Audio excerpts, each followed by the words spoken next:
வணக்கம். நான் ராஜரத்னம் சிவகுமார்.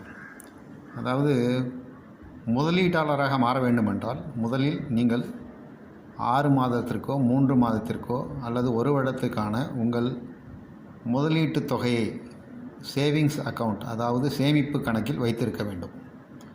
அப்படி வைத்திருப்பீர்களானால் உங்களான வரக்கூடிய எதிர்பாராத செலவுகள் எதுவாயினும் அதை நீங்கள் சரி கட்ட முடியும்.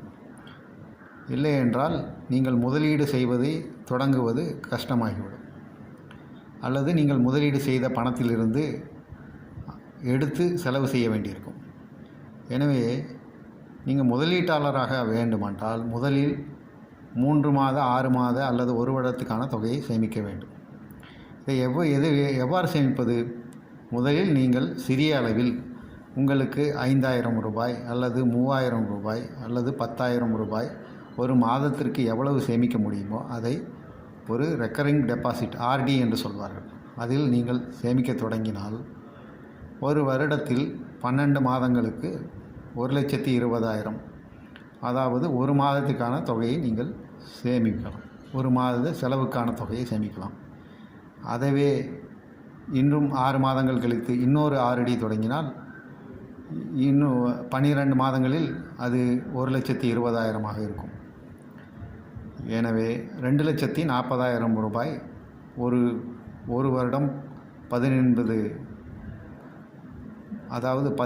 மாதங்களில் 18 மாதங்களில் நீங்கள் அதை சேமித்து ஆர்டி கணக்கில் வைத்துக்கொள்ளலாம்.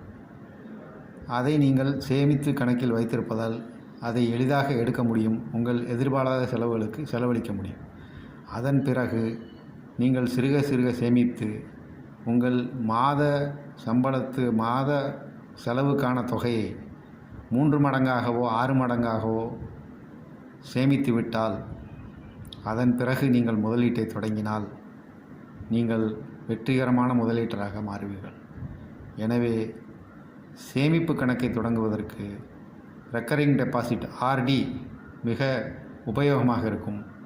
அதை விரைவில் தொடங்கி சேமித்து உங்கள் மாத செலவுக்கான தொகையை 3 மடங்காகவோ 6 மடங்காகவோ பெருக்கி விட்டால் நீங்கள் வெற்றிகரமான முதலீட்டராக ஆக முடியும்.